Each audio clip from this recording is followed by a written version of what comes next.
What's up, everyone? Welcome to another episode of Sawdust Talk. Let's go! Dude, oh my god, you guys, I'm so excited for tonight. It's going to be an awesome episode. We got Cerrissa from Piranha Design joining us, and we got Bernie Builds joining us. So it's going to be a great episode. Let's get those guys in here and get started. What's up, everyone? How you doing?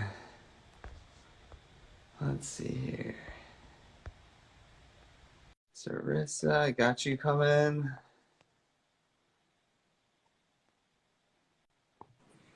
Bernie, hey Cerrissa, how's it going? Hey, how are you?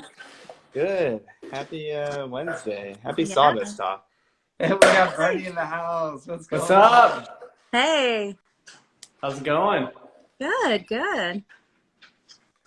Well, welcome to Sawdust Talk, Cerrissa. I don't know if you've watched any of these, but we're happy to have you on. It's Thanks. I have. I'm excited. It's definitely something a little different than what I'm used to, so I'm super pumped. awesome. Yeah, and big thanks to Bernie for filling in. So I don't know if you saw that, but we're looking for a new co-host. So appreciate the fill-in, Bernie. Yeah, I'm super stoked about being in. It's gonna be fun, dude. It's been a while. I think I was on the first or second episode, now 14th episode, so pretty awesome. Yeah, man, it's been a while, right? So welcome back, I should say. You're an expert now. And big thanks to George Supply Co. I always say it, but I mean, they're awesome. Scott is really awesome. He does a lot for me in the show. And yeah, like this awesome poster, if you need a banner, anybody out there.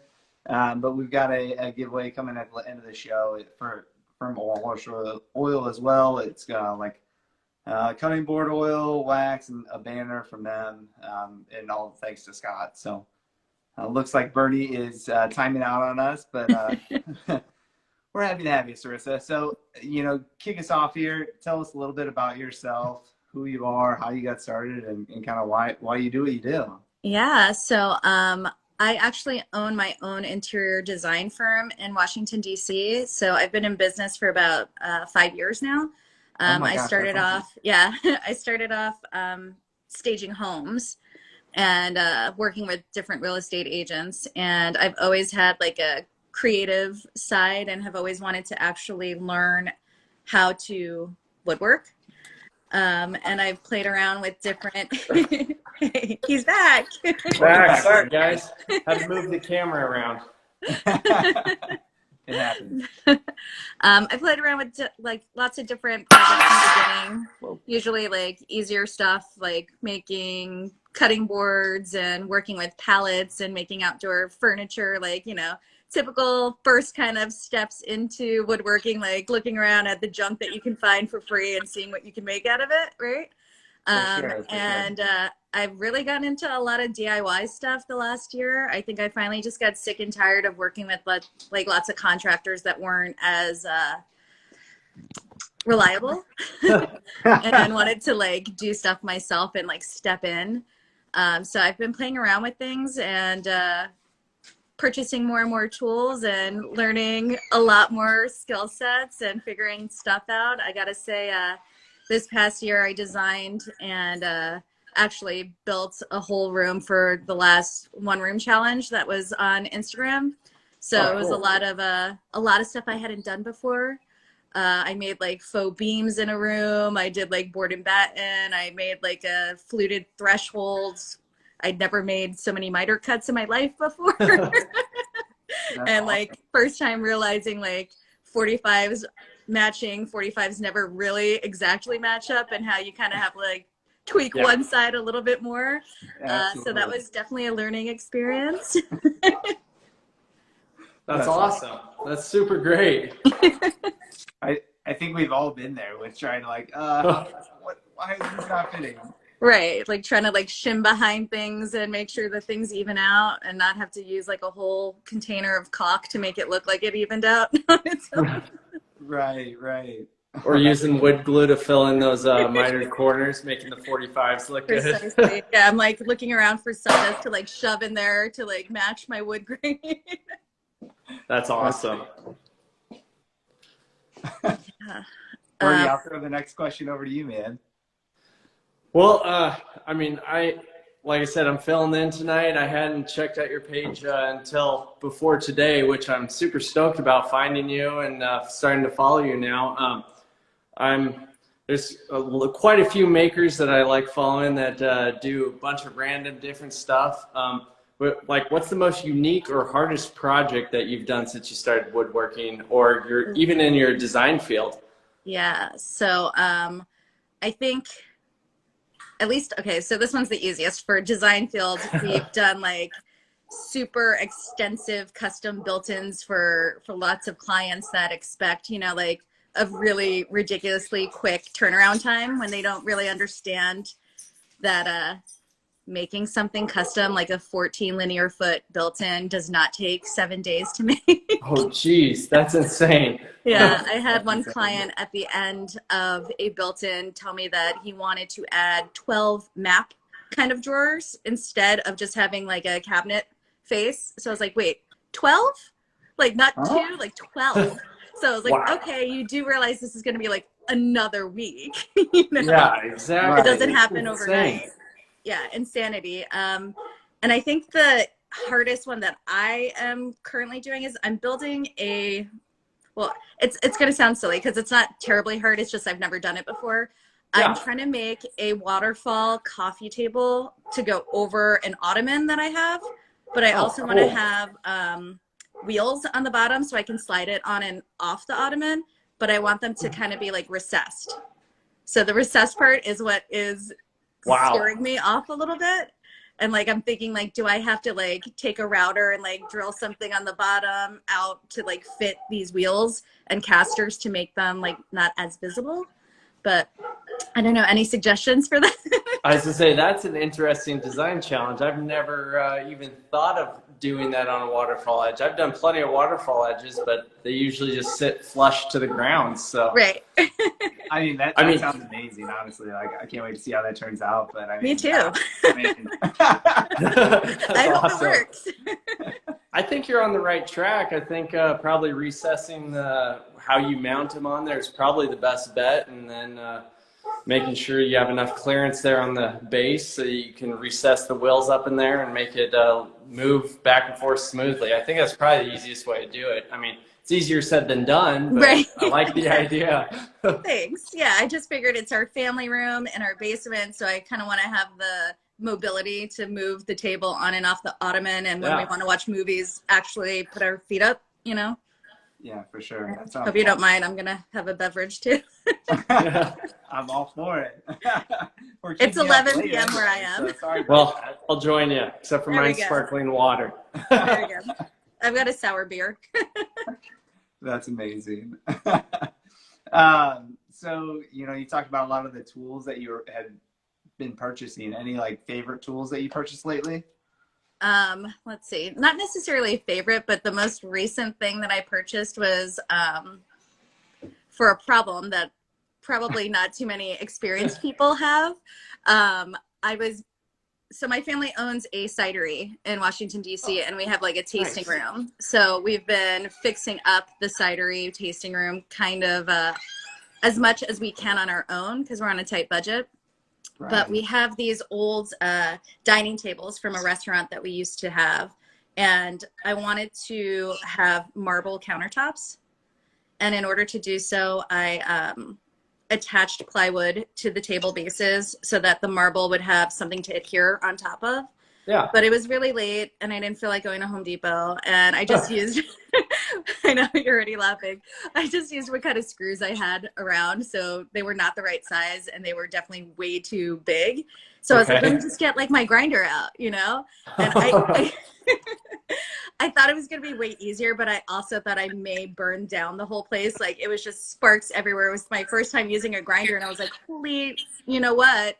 Am I going to burn this place down and I'm by myself here and no one's going to see, thank God, me doing this.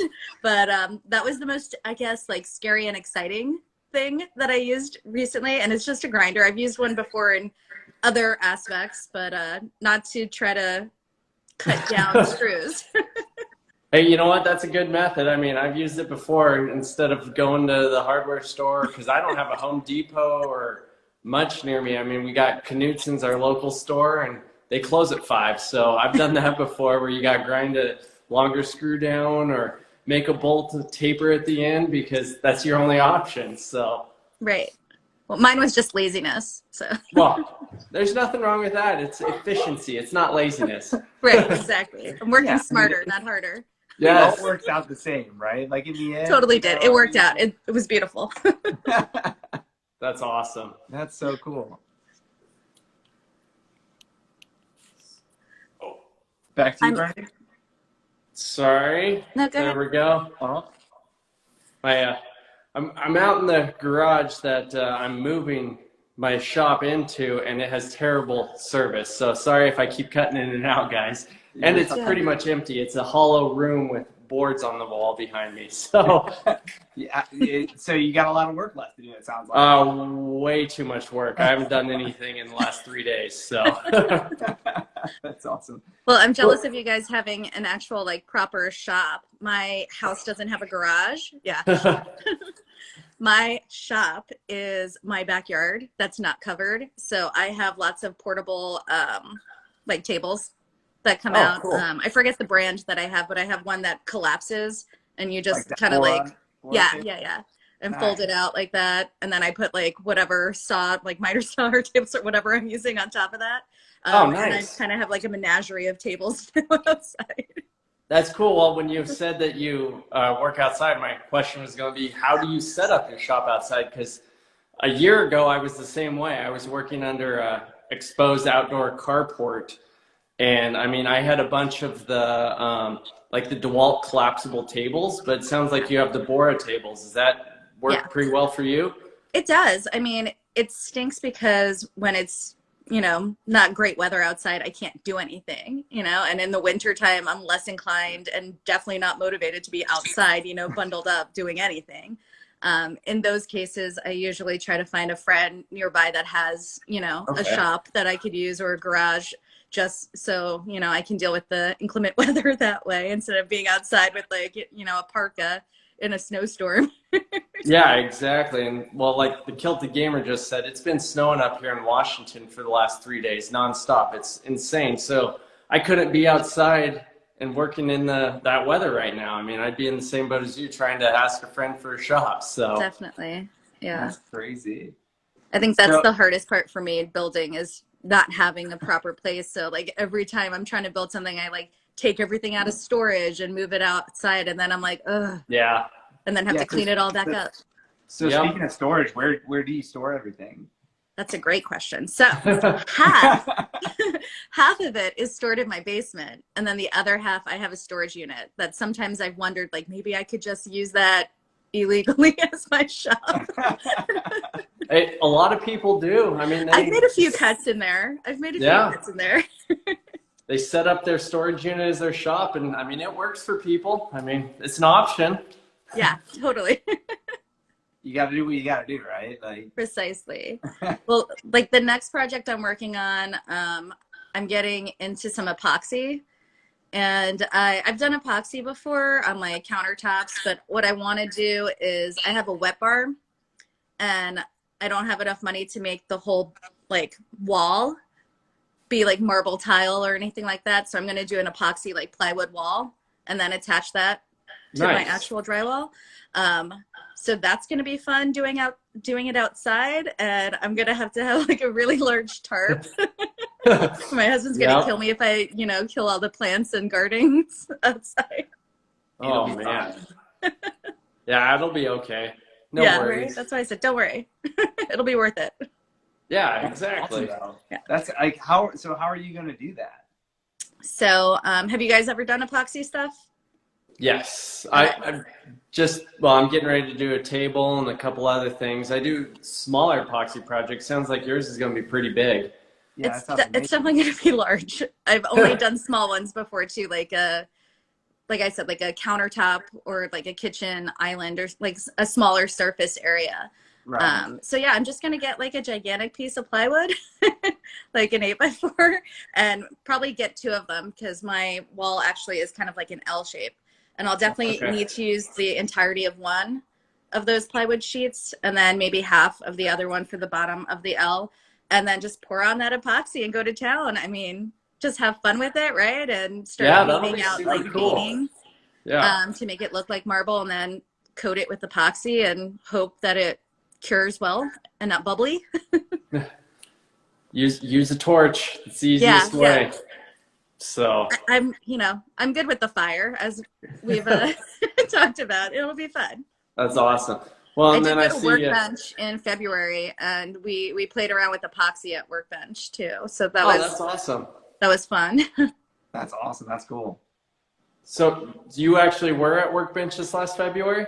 Yeah, I went. It was super fun. It was the first time I went, and it was great just to meet like a mix of people, not just, DIY people who actually, for a living work at different job sites and contract out, work. So it was great talking to different people. Everyone had different opinions on things, but it was great to hear, everyone's side of why that opinion was the correct one to have or not.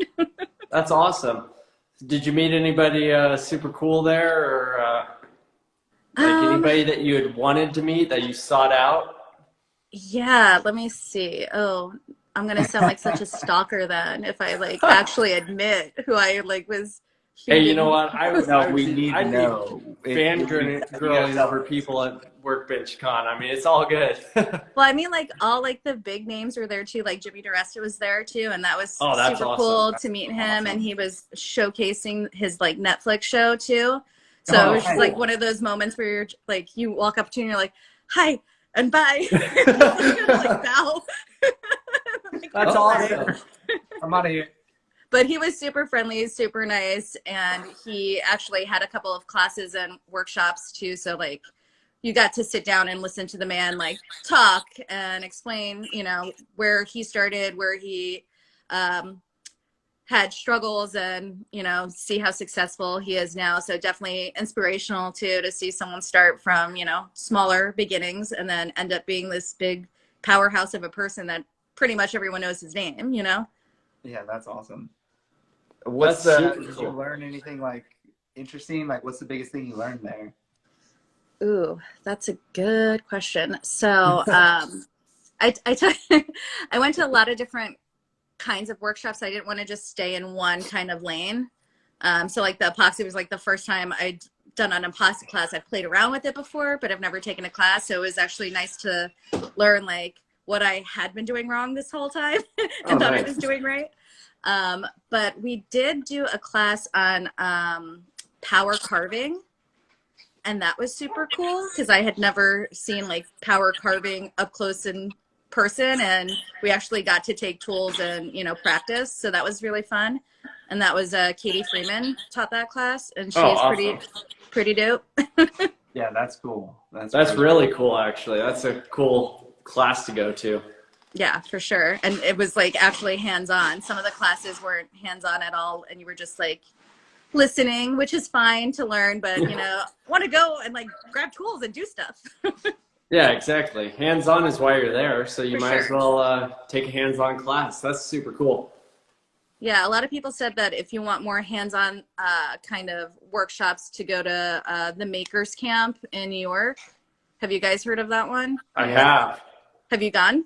I have not. I would love to go. I am thinking that might be my next big trip for sure. It sounds awesome. Pretty freaking cool. Right, that's in the fall, I think, right? Yeah. That'll be cool. That'd be awesome. Well, we hope to see more on that, especially if you go. That'd be great. Yeah, totally. Hopefully I learned some new skills there and actually can talk more about specifics. There you go. So have you done any power carving since returning? No. Not by myself. I don't trust myself. I could see myself going in there thinking I know what I'm doing, and then forgetting to wear protective eyewear and having a shard of wood shoot out to me, thinking I got this, whatever, and failing miserably. I think I need to take at least one more class. That's funny. Yeah, one class does not make me, I think, professional enough to do it on my own. Maybe one more time with another person. Yeah, just watch a couple YouTube videos. You'll be okay. Right. You'll be fine. You got this.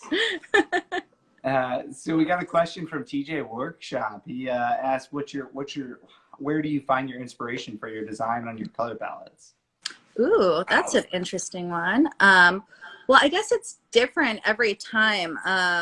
A lot of times, so I live in Washington, D.C., and a lot of the clientele base is pretty transient, and there are people from lots of different countries that live here. So a lot of that design inspiration comes from my clients themselves. And when I meet new people, I tend to want to meet with them at least 2 weeks before coming up with any plans for them, just so I can see like what their style is like, where they draw their inspiration from. I look at a lot of artwork that someone has in their home already and the furniture that they definitely don't want to get rid of, even if I would push them to get rid of it, just like to get a sense of where their head and mindset is at. But for my personal color palette, I am very much a nature oriented kind of color palette. Lots of like greens and neutrals and maybe some black and whites, even though that's not super, super neutral, but just like a baseline, like a baseline. And then small pops of color, but nothing too crazy. But green is totally my favorite color palette to work with. Hey, my favorite color too is green. I mean, green. I mean, I guess I should have said like blue or purple or something. I know, that probably confuses people. That's awesome. Well, do we have any other questions out there? I know TJT asked a question. Anybody else? Throw some on there. So if anybody has questions, feel free to put them down in that question box down in the corner. We got another one from TJ, right? As a business owner, what methods do you employ for prospecting new clients? Great. So I've actually been really fortunate that lots of people just come to me. And I have been able, like I said, I'm very fortunate. That's not always the case, to turn people down when I don't have time for certain projects. But when I first started, the best way was to kind of start with a couple of small projects, and then it just built from like word of mouth, like doing a really damn good job at one project and being very reasonably priced to start, and then being able to expand a little bit so I could actually make something, you know? Cool. Yeah, exactly. But when I'm looking for new clients, I want people with like an open mind that aren't just, they don't have their minds made up yet completely over everything. I want to work with them and kind of come up with a style that is a combination of what they had in their mind already, and then something that I can interject that pushes them a little bit outside their comfort zone. That's cool. That's cool. Actually really cool. Thanks. All right. What other questions we got? So Sir Sumer asked, what is your favorite project you've done, or one that you've been the most proud of? Okay, so yeah, it would definitely have to go back to the first all hands-on project that I did was the last one room challenge. And that was definitely the most proud I've been, because I actually, you know, I did call in contractors of mine to help like me in the beginning, be like, is this the right way? Like, can you look at my math? Is this correct? Yeah. And like, I'd go on job sites that they were working on something else for me for and be like, okay, but back to my project. Can you look at this picture and tell me is this correct? But it was the very first time that I was actually super hands-on and not being like, I give up, here's some money, just do it for me, you know? Oh, cool, nice. So that was definitely the most proud for myself. I guess the most proud of a project in general would have to be a complete gut of a kitchen that I finished up a few months ago. It was a galley style kitchen in a condo building that was just like, it hadn't been touched since like the 1980s. So like the tile is really old. They had this like old school dishwasher that was retrofitted underneath the sink, which they don't really make those anymore. But I've never seen that before. Yeah, what? It was really interesting. So I learned a lot from that experience. The building was also solid concrete. So to knock down walls, you had to go through like 3 layers of concrete. Oh my God. It was insanity. Crazy. I've never seen so much concrete in a place before, but we had to knock down the wall and we moved it back a whole foot. Like, it sounds insane to do that much work to move it 12 inches, but it made the space feel so much bigger. And we just did granite, like marbled granite waterfall everywhere, like the backsplash, the countertop, and then off the sides too. So everything was like, it looked really luxurious. Yeah, no, I was looking at that earlier, like, oh my God, like that's insane. Like it looks so good. Yeah. Yeah, it was wild. such a glow up, if you will. Sounds like it. That's cool. Yeah. Let's see here. We got some more questions coming in. What's your favorite brand of tools? Oh, good one. So controversial question too, as always, right? Always. Like my favorite brand of tools is probably not the same as the brand that I have the most of. All right. Okay. Because of like price. I mean, Okay. I love DeWalt stuff. I find it to be very, what's the word I'm looking for? Like reliable. Yes. But of course I have like tons of Ryobi stuff because it's just like widely available and way cheaper. And I have a couple of Milwaukee things and like Chicago Electric miter saw and stuff like that. But Nice. yeah, DeWalt would probably be my favorite though for professional jobs when we're on site. That's where we normally tend to go. There's nothing wrong with that. I like the DeWalt tools, and then Ryobi, like you said, it's readily available and it works. I mean, I've had the same Ryobi miter saw for 11 years now. I mean, it's not my favorite tool brand, but it works and it gets the job done. And if you need it in a pinch, you don't feel bad going to spend $150 versus $450 or $1,000 on something. Precisely. So, Totally. Yeah, for sure. So that's a good, segue. I guess what tool upgrades you got coming to the shop now? Ooh, great, great upgrades? question. I need a new miter saw for sure because mine has been around for way too long and was not taken care of properly because there's no proper way to store mine. And it has been left out and neglected. So an upgrade would be necessary. I don't know which brand I'm going to go with for that though. Suggestions would definitely be accepted, but but I don't know. Like you said, you have a Ryobi one, but it's like an older model one, not a newer one. Yeah. Like, do you find the older ones that they had to be more reliable than some of the newer stuff, or?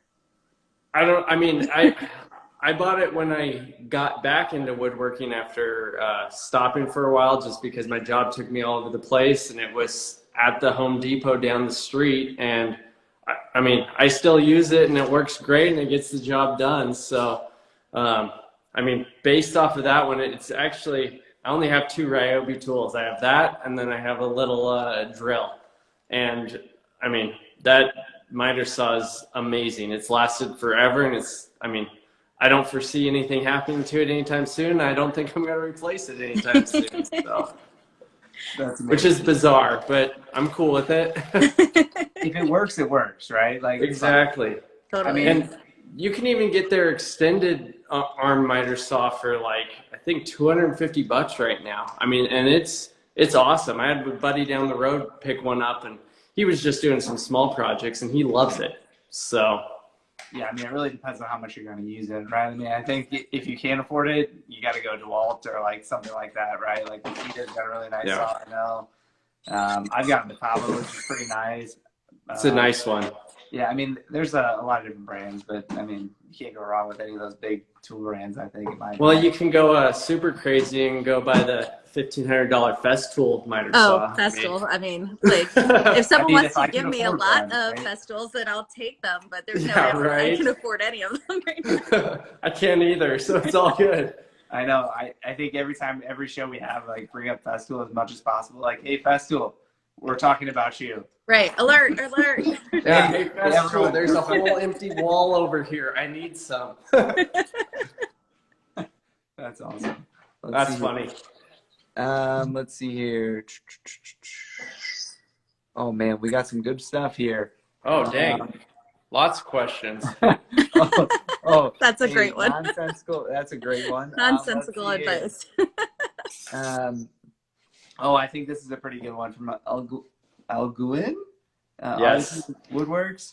I apologize because I probably botched that.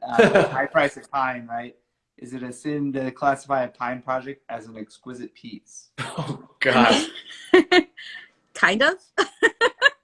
I mean, I mean, Yeah, prices I are think high with so. everything, right? So, I Right. mean, I just feel like if you're going to work with a client, they have to know that off the bat, right? So if they have the money to work on a custom piece, you're going to spend the money, you know, Right. it shouldn't be a surprise to anyone at this point, you know, like Yeah. what is expensive if it's beautiful, and especially throughout the pandemic, everything's just become more and more expensive. So like I Right. said, we did like that 14 linear foot built-in. They definitely didn't just want pine. Uh, Yeah, exactly. that was not cheap. And I'm Yeah, I gonna can't say one of the imagine. things that they wanted was a floor to ceiling door to make like a closet out of one part of the built-in. And that was a really, really large slab. That was not cheap. Oh, Single no slab kidding. That's door. cool. Mm-hmm. Not cheap at all. Yeah, no, I'm with you. I mean, if you're spending money, I mean, you might as well spend it on some quality wood for sure. You know, I mean, there's so many just beautiful species out there and much better to build with for sure.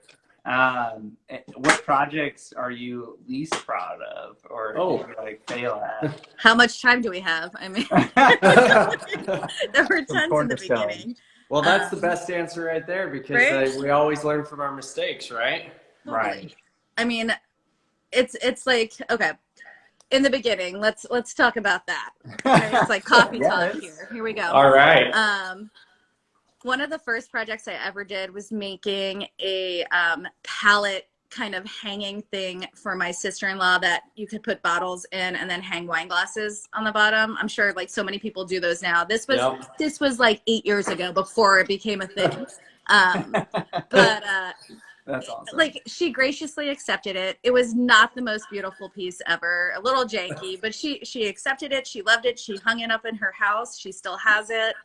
Nice. It just wasn't the prettiest thing. So I would probably at some point, so she just bought a new house. I will probably at some point build her something nicer and make up for that.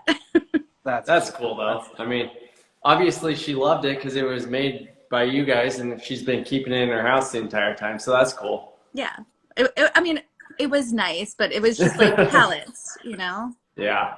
So Yeah, it I mean, wasn't any special kind of treated wood. And I don't think I even like sealed it or anything. It was just like, here's the pallet that you can hang on your wall now. That's awesome. I mean, how cool is that, right? Like, you know, I think just like when you start out, it's such a difference from like where you're at now, right? Like, how cool is it to look back and say, like, yeah, like that was terrible, and look at what I'm doing now. Exactly. I'm glad I can say that now. And Yeah, I don't it's still cool. think that that was beautiful. Well, and we're our own worst critics also. So, I mean, pick apart your own piece, but you give it to somebody and they only see the good in it. So, Exactly. all right. Looks like you're looking up some more questions there, Kyle. Yeah, I was just There's some good ones in there. Yeah, you want to toss this one over to her? Which one? I think I pinned it. I don't know if you can see that. Can you Wallpaper. not see it? Oh, yep. All right. All right. Looking through your gallery, saw some awesome wallpapers. Is wallpaper stylish again? Wallpaper is so in right now. That's so crazy. No, it's crazy because like you think when you're younger and stuff like, and I don't know exactly how old you guys are, but I feel like we're all around the same age bracket. But like, I would see wallpaper and think like my grandma's house or something, you know, or like seeing those wallpaper borders on the top of like a room and being like, I hate that, even as like a 6-year-old. Like, what the hell is that? Wallpaper is like the craze right now. Everyone's doing wallpaper. I love wallpaper as well, admittedly. It's just like such an easy, quick fix, you know, in a room. Like I could wallpaper. I'm also just really, really good at wallpaper, you know, just because I do it so often. That's awesome. But like I could wallpaper a room in like a few hours and be amazing. good to go and be like, wow, look at this beautiful new room, you know? Right. So it's really transformative in a quick way. And I think that's why people are really getting back into wallpaper because they're looking for quick fixes, you know? And like you can do a board and batten room or have something with like wainscoting on the bottom and then wallpaper just on the top. So you're like cutting your time in half, you know, doing a whole wood wall of accents by just adding wallpaper. Right. Wow. Learned something new about design today. Yeah, no, it's so interesting, right? Like, I love that, like, that's what's great about this community, right? There's so many different like aspects of it, and like this is such a interesting different part of the woodworking realm, right? Any fads or trends that you see kind of going out of style soon, or out of style? Is that what you said? Yeah. Or in style? Out of style. Out. Both. Okay. Yeah, I'm interested in both. I can answer that. But again, this is just what I am seeing in my little world. So someone actually just messaged something about wallpapering on ceiling. She was like, oh, this, like, I've seen someone crazy putting wallpaper on ceiling.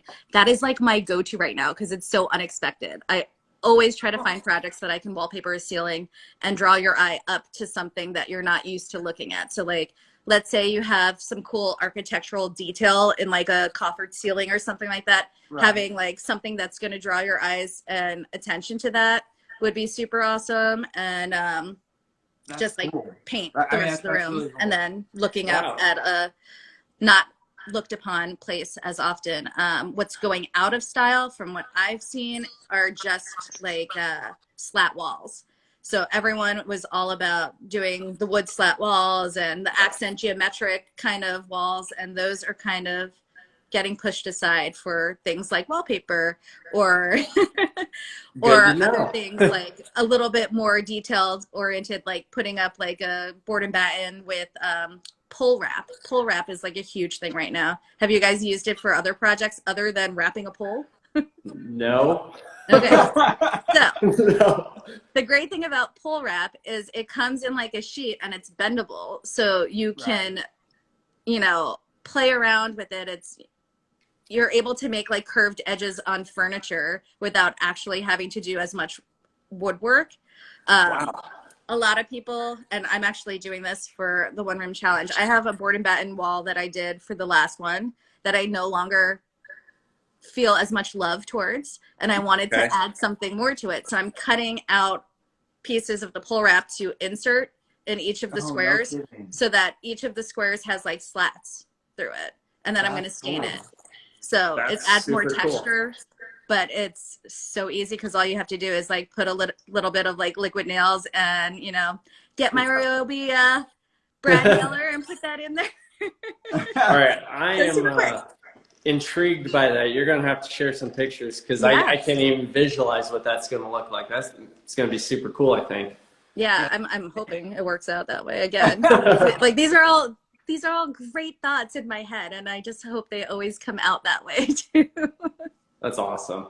But with the pull wrap, like furniture that's coming in style more, or like things with like curves and not just like straight boxy kind of things. So like I said, a lot of people I've seen use pull wrap to make curved fluted edges. Like, for example, I have an IKEA shoe thing near my entryway. It's just like the typical brown IKEA box, and it has like a knob you pull down and your shoes can go inside of it, and it's got like 4 little doors. So I've seen a lot of people add pull wrap and curve the edges of the outside to make it look like a more expensive piece with it still being IKEA. So cool. Pull wrap is going everywhere now, not just for a pole. Wow. Yeah, you know, it's funny that you say that because I feel like I just saw somebody post about like they bought like cabinets from like Lowe's, and then they put like that in like the center of the cabinet doors. Yeah, so like if you have like a shaker door and then you just put it in the inside. Yeah, I mean, it looked really cool. It looked like 10 times better. I was like, oh my God, like that looks so easy. I mean, it's way easier than doing the millwork yourself, right? Yeah, 100 times easier. Right, and you just have to miter it out and like slab it on there. Super easy. That's awesome. All right. Well, I don't know if you play cribbage, but I got to channel my boy Jeff on here. He asked, what's the best cribbage hand you've ever had if you've played cribbage? So I have not played cribbage, but I do know what it is. Oh, man. I have one friend who like was obsessed with it and would always try to get us to play it like out at a bar and stuff like that. That's awesome. But I have not played it myself. And maybe that's a like location thing, like being on the East Coast and growing up in like, I don't know, New York and New Jersey, not as big of a thing. I don't know. Yeah, for sure. I mean, it's not big around here either, so I get it. Dang. So Am I where the is only it? one on here that's played cribbage? Canada. It's Canada. Jeff. Okay. It's Jeff, right? Like he's Well, from us, and I love it. Thanks for being here, Jeff. Appreciate you. Uh, that's crazy. So, Maker's Way, Jeff asked a good question. Like, how do you stay motivated? Like, even when things get tough or you like mess something up, how do you motivate yourself to, figure it out or like figure out those wheels for your, Having a drink? No, I mean, that's a great question. It's super hard to stay motivated sometimes. Sometimes you have difficult clients, or a project just doesn't go the way you expected it to. I think the best thing that I always do is I have to like step away from it.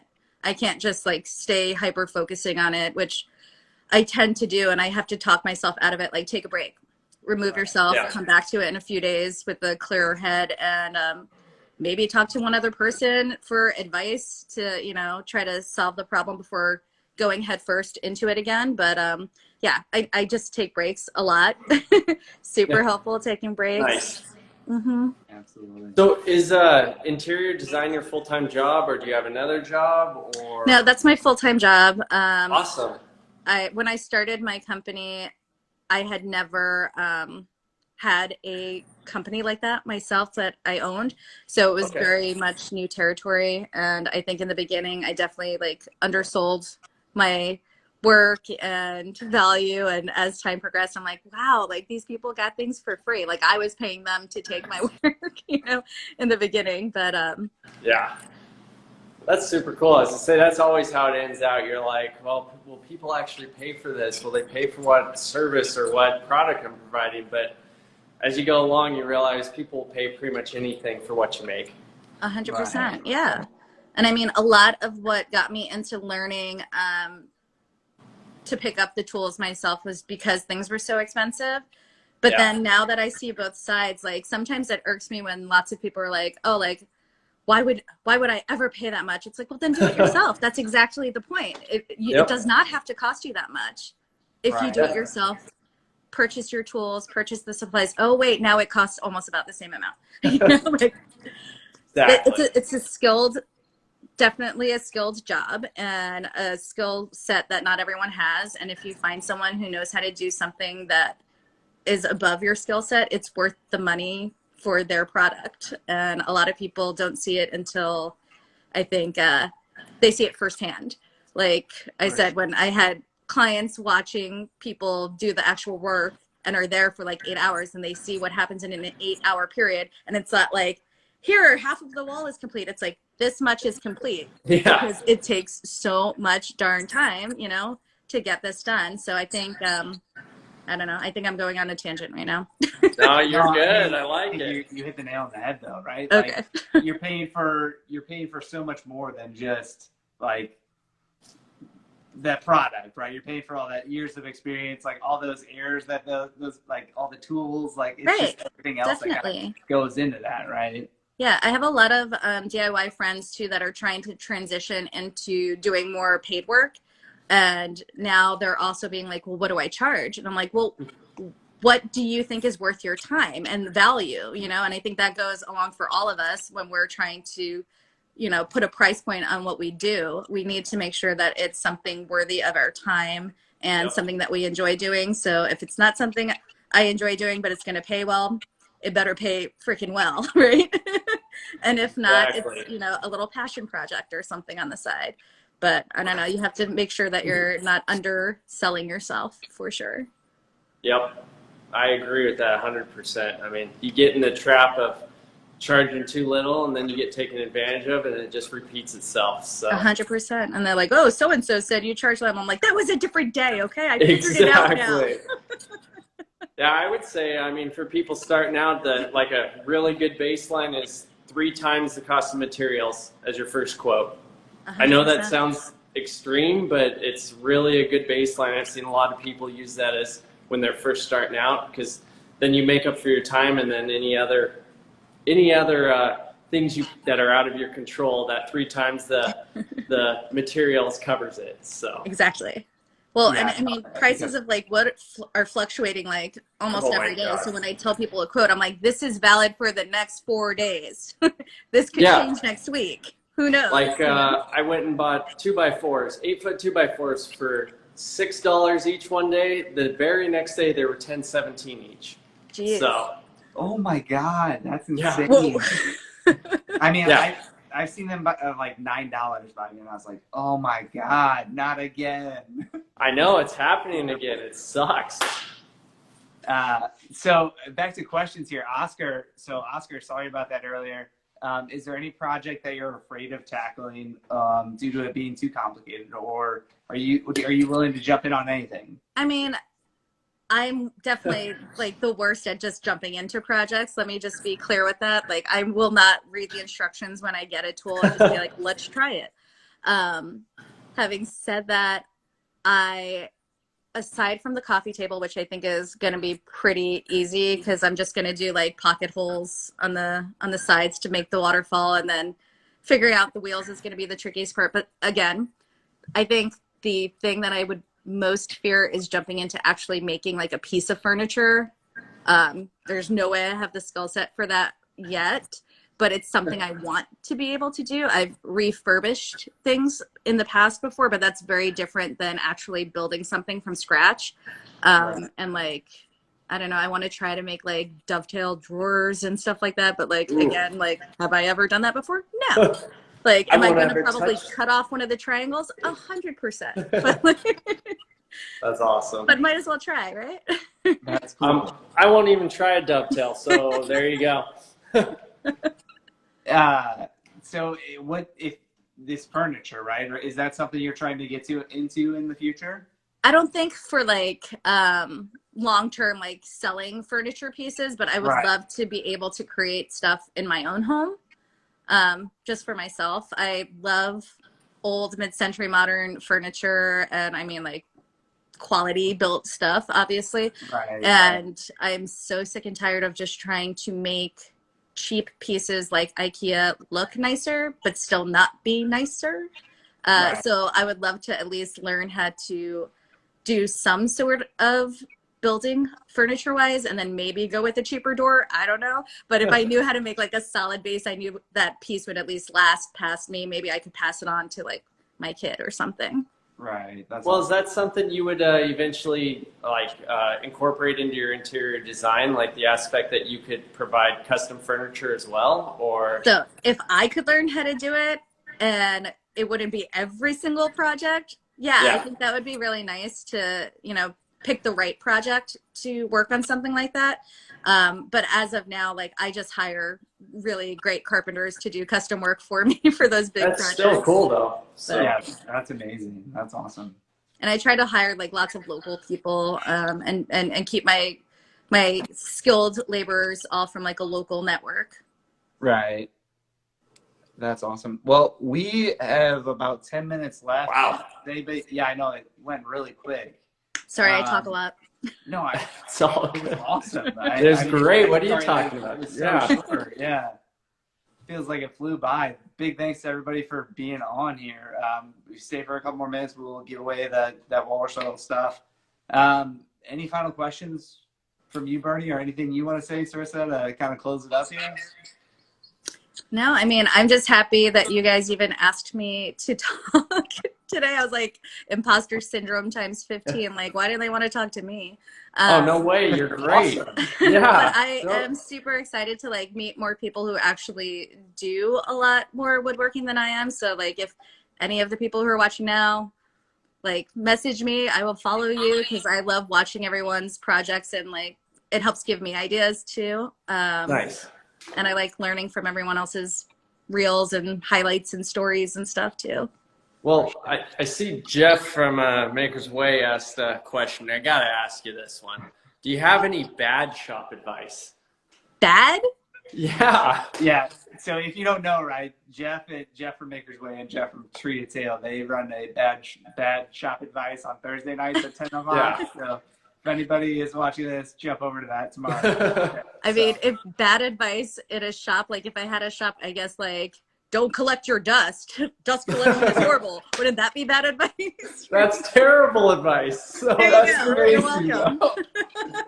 There's the worst advice. No dust collection whatsoever. dust collection. It just goes everywhere.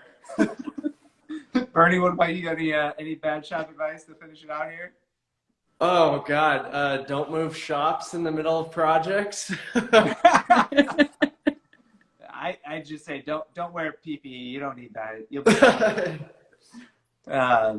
Oh, that's good. So, Cerrissa, as you know, we kind of give away stuff at the end of the show here.